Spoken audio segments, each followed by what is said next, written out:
Being a writer is hard. You're basically always on the FBI's watch list because your Google search history is indistinguishable from a serial killer. Researching new and interesting ways to kill another human being, how to dispose of bodies, removing evidence. All of these are horrifying things that writers know how to do because they have to. When you write about a thing, you don't need to be an expert in it, but you do need to have at least basic knowledge. Take guns, for example. A Glock doesn't have a safety, so when the author writes a line about the hero switching the safety off of their Glock 19, people who know about guns get taken out of the story. This is the equivalent of writing about getting into a car through the right side instead of the left. It only works if your story takes place in Japan, England, or the other few countries that have right-side drive cars. If your story takes place in America, you better have a damn good excuse as to why the hero is entering the car from the wrong side. These are all things that writers must take into account. Then, after the murder, they must keep their world consistent. The lies they tell cannot be snuffed out. The horrible things they've done must be kept under wraps at all cost. There cannot be any evidence or even suspicion that the crime they committed can be traced back to them. Which brings me to the subject of today's video, My Home Hero. But before we get started, I'd like to quickly ask you to like and subscribe. It really does help the channel and it's free. With that out of the way, let's get into the video. My Home Hero is a new anime airing this spring. The story is about a failed writer, someone who submits their murder mystery stories onto soyetsu.com, but only gets about 10 to 20 people reading their story. Finally, getting to put to use all the research he's done over the years.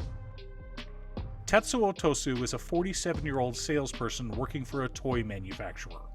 He married his college sweetheart about 25 years ago, has a daughter who just started college, and enjoys writing murder mysteries.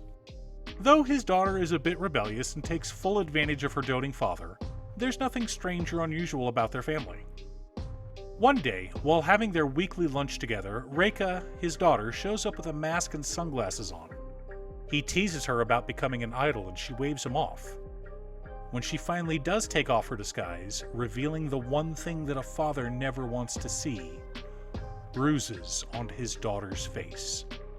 Of course, she's cagey about it and won't admit that her boyfriend beat her, but Dad, ever the amateur detective, keeps pressing to find out what's going on. Frustrated, Reika gets up and leaves. Her dad, not wanting to cause a scene, stays behind and eats both the food he ordered and the food she ordered. Japan doesn't really do doggy bags or styrofoam boxes at restaurants, so keep that in mind if you ever visit. Trying to walk off the extra calories, he overhears a conversation from some scary-looking youths. One of them was bragging about how he shut his girlfriend up after beating her. The thug even mentions the girl by name, Reika. After hearing his daughter's name, Tetsuo stares at the thugs, which earns him a cigarette flicked in the face. He then follows the thugs, hoping to hear more, and earns a beating for his troubles. Tetsuo pulls himself together and takes stock of his situation. He realizes that beyond feeling frustrated at being beaten, he is full of rage that someone would dare harm his precious daughter. The thing is, something the people who gave him the humiliating beating resonated in his ears. Stop following our people. That's the kind of thing only someone in organized crime would say. So Tetsuo decides to investigate. He goes to Reika's apartment to gather more information on this thug his daughter is dating. While searching around the apartment, he realizes that the boy Reika denies seeing is actually living with her. He then hears the front door open and the boyfriend return. Tetsuo decides to hide rather than confront this thug. He is rewarded for his caution. Apparently, Reika has been targeted by this person due to her grandfather being a wealthy CEO. He also hears that the boy beat his last 2 girlfriends to death, which causes him to panic. Finally, their conversation turns to how the thug was followed by Reika's dad. The thug goes ballistic, convinced that Reika sold him out. Forget the plan, he's gonna kill her as soon as she gets home. Tetsuo calls his daughter's phone, intent on warning her not to return. Only she left her phone at home. And the thug answers it. The thug, thinking that the father knows everything, threatens the old man. He's gonna kill him, his daughter, everyone. Tetsuo, full of more righteous anger than he's ever felt in his life, responds, "Try me." So far, this manga isn't the type to draw me in. I read it originally because of Sid Snap's manga club. I don't normally enjoy real-world dramas.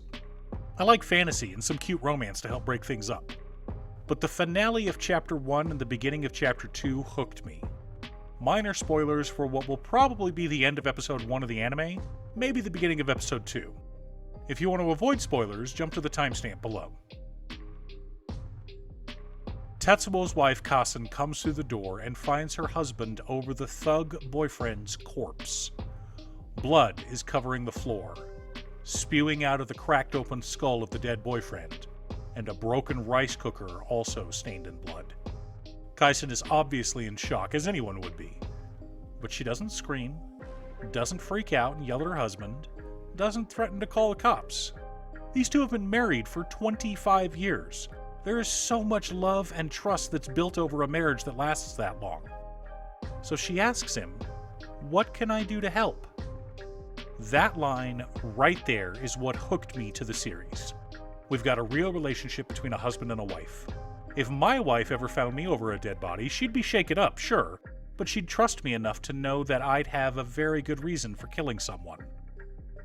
The problem is, in the US, we have castle doctrine, which is a legal tradition from merry old England that basically states that a man's home is his castle, and therefore he has the right to defend his castle.